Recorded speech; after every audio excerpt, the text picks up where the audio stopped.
হাওড়ার বোটানিক্যাল গার্ডেনের ঐতিহ্যবাহী বটগাছ সর্ববৃহৎ বটগাছের তকমা হারালেও হারায়নি বিশ্ববিখ্যাত মর্যাদা। পৃথিবীর সর্ববৃহৎ বটগাছ হিসাবে 1989 সালে Greenidge book of world record দখল করেছিল আচার্য জগদীশচন্দ্র বোস উদ্ভিদ উদ্যান বা বোটানিক্যাল গার্ডেনের ঐতিহাসিক এই বটগাছ। কিন্তু কয়েক মাস আগে একটি সমীক্ষায় জানা যায় মধ্যপ্রদেশের অনন্তপুরের একটি বটগাছ আয়তনের দিক থেকে পেছনে ফেলেছে এই গাছকে। এই তথ্য সামনে আসায় উদ্বিগ্ন বাংলার মানুষ, পাশাপাশি এ বিষয়ে বোটানিক্যাল গার্ডেন কর্তৃপক্ষ পদক্ষেপ গ্রহণ করছেন। গাছটাতে রুটিন মেনটেনেন্স যেরকম হয়ে ওরা মেনটেন হয়ে আপনি দেখেন ওর পুরো যখন আমরা আমফানে যত লাশ করা হয়েছে বার গাছের যে প্রপরুটটা যেদিকে ওদিকে আমরা ট্রেন করছি, ওটা মেনটেন করছি, ওই ফিল আপ যত তাড়াতাড়ি পারি ফিল আপ করতে পারি। ওখানে 8-10 জন লোক কাজ করে প্রতিদিন। কত রয়েছে রুটটা এখন 4000 থেকে উপরে আছে। আর এই কারেন্ট সেন্সাস আমরা করেছি, ওটা তাড়াতাড়ি আমরা ইনফরমেশনটা দেবো। অন্ধ্রপ্রদেশের এই গাছ প্রকৃত কতটা আয়তনের রয়েছে সেখানে পৌঁছে তা খতিয়ে দেখবে। বোটানিক্যাল গার্ডেনের বটগাছ আয়তনের দিক থেকে হার মানলেও শেকড় সংখ্যায় পেছনে ফেলবে অন্ধ্রপ্রদেশের ওই বটগাছকে।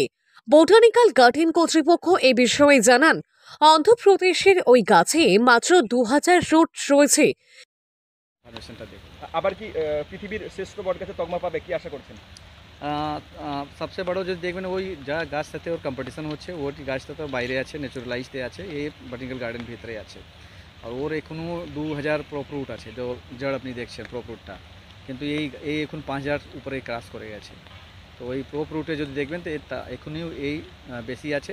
জিওগ্রাফিক্যাল এরিয়া যা আপনি ইনফরমেশন আমরা পেয়েছি, ওটা একটু বেশি আছে, ওটাও খুব মার্জিনে আছে। ওটা আমরা ওর উপরে কাজ করছি, আমরা চেষ্টা করবো একটু কারেক্ট ইনফরমেশন। আবার ফিরে পাবেন তকমা? না এরিয়াতে প্রপরুটে তো নিশ্চয়ই এখনও আছে, ওই ছিল ম্যাক্সিমাম এরিয়াতে। এখন কি তাও দেখবেন যা ম্যাক্সিমাম এরিয়াতে দেওয়া হয়েছে, ওর প্রপরুটটা 2000, এই প্রপরুটটা 5000। সেই দিক থেকে অনেক বেশি এগিয়ে আচার্য জগদীশচন্দ্র বসু উদ্ভিদ উদ্যানের ঐতিহাসিক বটগাছ। এই গাছে প্রায় 5000 রুট রয়েছে।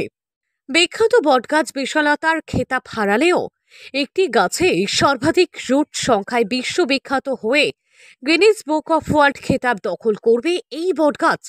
এ বিষয়ে বিস্তারিত জানালেন আচার্য জগদীশচন্দ্র বোস ভারতীয় উদ্ভিদ উদ্যান বা Howrah botanical garden joint director doctor Devendra Singh. Howrah থেকে রাকেশ মাইতির রিপোর্ট, লোকাল 18 বাংলা।